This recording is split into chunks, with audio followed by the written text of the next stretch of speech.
Welcome to the Catacombs of San Sebastiano. These catacombs have always been the most accessible of the many underground cemeteries which can be found in the region. For this reason, it is also one of the least preserved ones and also one of the smaller ones when it comes to sheer size.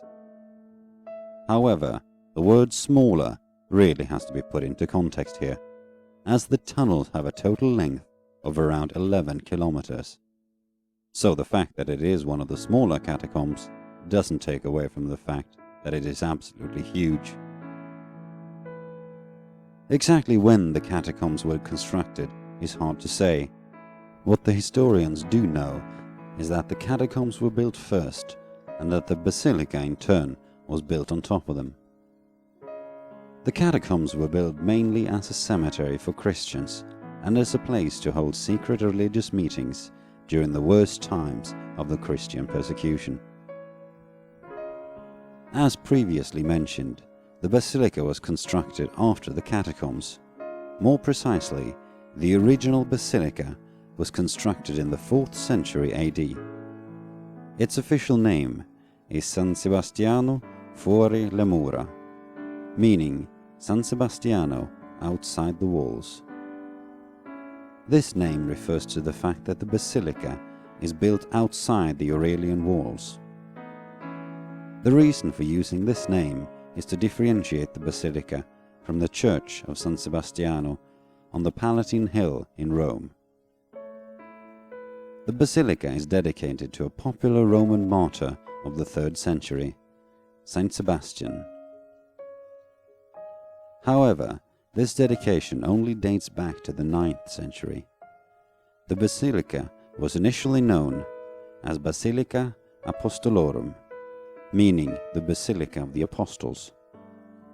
The reason for this is that the legend has it that both St. Peter and St. Paul were temporarily buried here in the 3rd century. This legend is why the basilica was constructed over the catacombs in the first place. Later, the apostles' remains were moved to their respective basilica of today. While the remains of the 2 apostles are gone, the basilica still holds the remains of Saint Sebastian. Today, his tomb is located inside the basilica, but his original resting place was in the catacombs underneath it. His remains were temporarily moved to a safer location in the year 826, due to the fear of a Saracen attack. The Saracen actually did attack not long after St. Sebastian's relocation, an attack which destroyed the entire basilica. It didn't take long until the whole building was reconstructed. The basilica of today does, however, not date back to the 9th century. Some parts of the current structure were built during the 13th century, but the majority dates back to the 17th century. There is a lot to see here at the Basilica of San Sebastiano and its catacombs. In the tunnels you can discover ancient mosaics, graffiti, and other wall paintings. You can see the old Christian burial chambers and sarcophagi, although the bodies have long since been relocated. You can also find a small underground Christian altar, which was used to hold services during the time of the persecution. There are also features in the basilica which deserve a special mention. For example, the relics chapel directly across the nave. It holds several holy artifacts, such as one of the arrows that struck Saint Sebastian, together with a part of the column to which he was tied during his martyrdom. It also holds a stone with a relief that is said to be the footprint of Jesus.